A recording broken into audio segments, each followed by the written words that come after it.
an après le début de la guerre en Ukraine, que deviennent les Ukrainiens venus se réfugier en Isère? Reportage dans l'auberge de jeunesse d'Échirolles.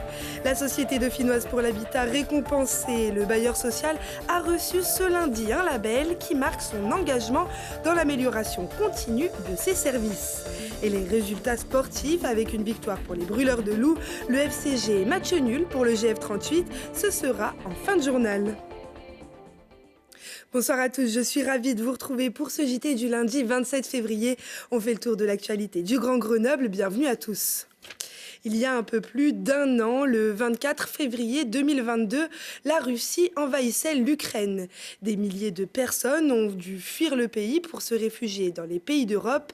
L'Isère a accueilli 2150 Ukrainiens. Et voici un reportage dans l'auberge de jeunesse d'Échirolles qui accueille encore une vingtaine de déplacés. Jade Lanier. Ingénieur mécanique de profession, Oleksandr est originaire de Melitopol, une ville de la région de Zaporijia en Ukraine. Arrivé en décembre 2022 dans la métropole grenobloise, il est logé avec sa famille à l'auberge de jeunesse d'Échirolles, où il apprend petit à petit la culture et la langue française. L'année est très dure pour moi et ma famille car cela fait un an que l'Ukraine est en guerre. Nous espérons que ce conflit va bientôt se terminer et nous attendrons cette nouvelle ici, sur le territoire français. Ivan, lui, est arrivé en France 4 jours avant le début de la guerre. Venu passer son permis aéronautique, il apprend le conflit en plein vol. Depuis, il vit dans la commune de La Morte avec son fils et sa femme, devenue monitrice de ski. Si je trouve un travail, il est préférable de rester ici, à Grenoble, en France. En aucun cas, retourner vivre dans un pays en guerre est un bon choix pour mon enfant. Ici, c'est très sécurisé. Il y a de très bonnes écoles pour lui. Ici, une vingtaine de déplacés ukrainiens continuent d'être accueillis, même s'ils souhaitent à terme rentrer dans leur pays. Il y a un an, on ne s'imaginait pas que ça allait durer aussi longtemps. On a quelques familles qu'on accompagne qui sont des couples mixtes, où il y a un membre de la famille qui est francophone. Du coup, le projet est un peu différent, mais la très grande majorité des personnes sont vraiment dans l'envie de retourner dès que possible en Ukraine. Depuis le début de la guerre, un dispositif d'accueil spécial pour les réfugiés ukrainiens est mis en place et géré par la préfecture de l'Isère. C'est important pour eux, pour moi et pour eux, de pouvoir échanger sur la qualité de l'accueil. Je pense que ce qui a été remonté, c'est qu'il y avait cette solidarité qui perdurait et elle est aussi importante de la part des collectivités, des particuliers, qui avait mis en place un dispositif d'hébergement solidaire et qui continue. Donc ça, c'est important de souligner que les Isérois se sont mobilisés et qu'ils continuent encore à accueillir des déplacés. Selon la préfecture de l'Isère, il y aurait encore environ 2000 réfugiés ukrainiens et plus de 500 enfants scolarisés sur le département isérois. Et au total, en Isère, 1534 autorisations provisoires de séjour pour les adultes ont été délivrées, dont 975 ont été renouvelées. La Nuit du 12, sacré meilleur film français de l'année. Le film tourné en grande partie à Grenoble avec 10 nominations au César a obtenu 6 prix, dont celui du meilleur film et celui de la meilleure réalisation. L'un de ses acteurs, Bastien Bouillon, a été sacré meilleur espoir masculin et Bouli Lanners, meilleur acteur dans un second rôle. Le film a aussi obtenu le César de la meilleure adaptation et du meilleur son. Le réalisateur Dominique Molly et le comédien Bastien Bouillon était d'ailleurs venu nous parler du film lors d'une avant-première dans la capitale des Alpes. Et la SDH a elle aussi eu droit à sa récompense.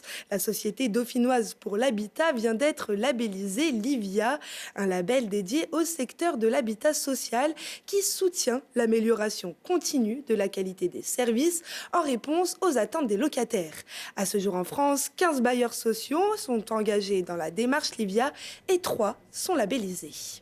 L'objectif de ce label, c'était de proposer une démarche, une méthode et des outils pour les bailleurs sociaux, pour les aider dans l'amélioration continue de leur qualité de service et plus globalement de la satisfaction client.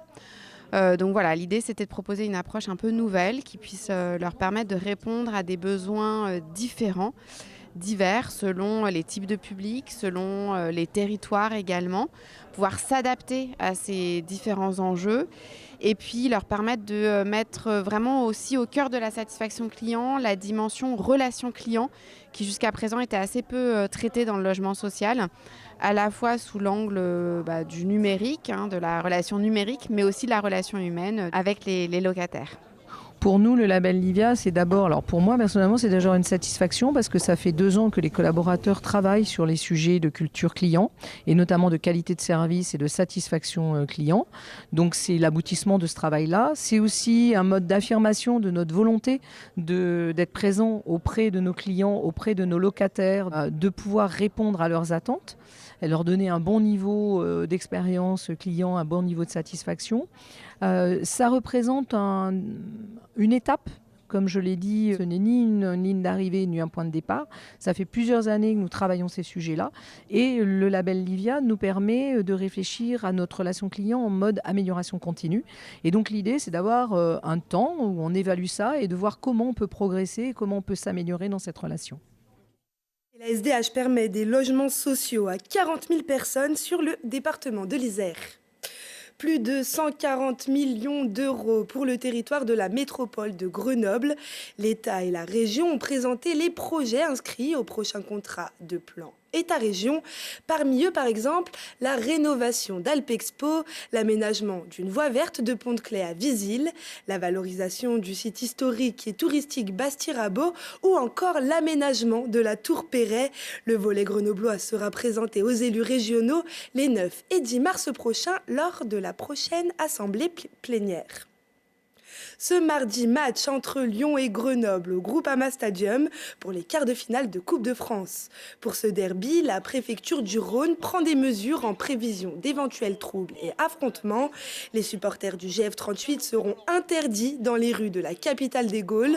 Pour assister au match, les 1200 Grenoblois attendus au stade devront obligatoirement participer au déplacement collectif organisé par le club ou les associations de supporters et seront sous escorte policière depuis l'île d'Abo jusqu'au Parc OL.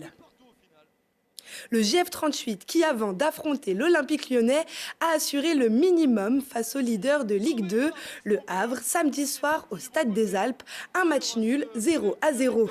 Le FCG, lui, poursuit son envolée et s'impose à Béziers sur le fil du match, victoire 20-19. Les Rouges et Bleus sont 3e de Pro D2. Et puis les Brûleurs de Loup battent leur propre record de points en phase régulière en battant Bordeaux vendredi soir à Pôle Sud. Les Grenoblois atteignent 112 points et il reste encore un match, dont un ce mardi à Angers. Et beaucoup d'émotions vendredi en avant-match. La grande famille du hockey a rendu hommage à Christophe Tartari, le joueur aux 854 matchs avec Grenoble, 4 fois champion de France, qui a pris sa retraite en fin de saison dernière.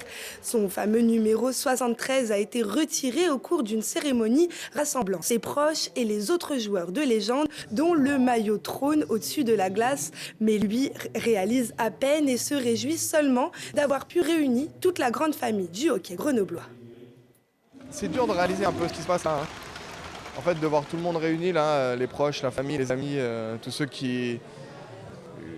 avec qui j'ai pu croiser la route et qui sont devenus des amis de la famille. C'est beaucoup d'émotions. Et moi, c'est ce que je suis content de voir. C'est de voir que le hockey il fédère en fait. C'est des bons moments, ouais. C'est des bons moments.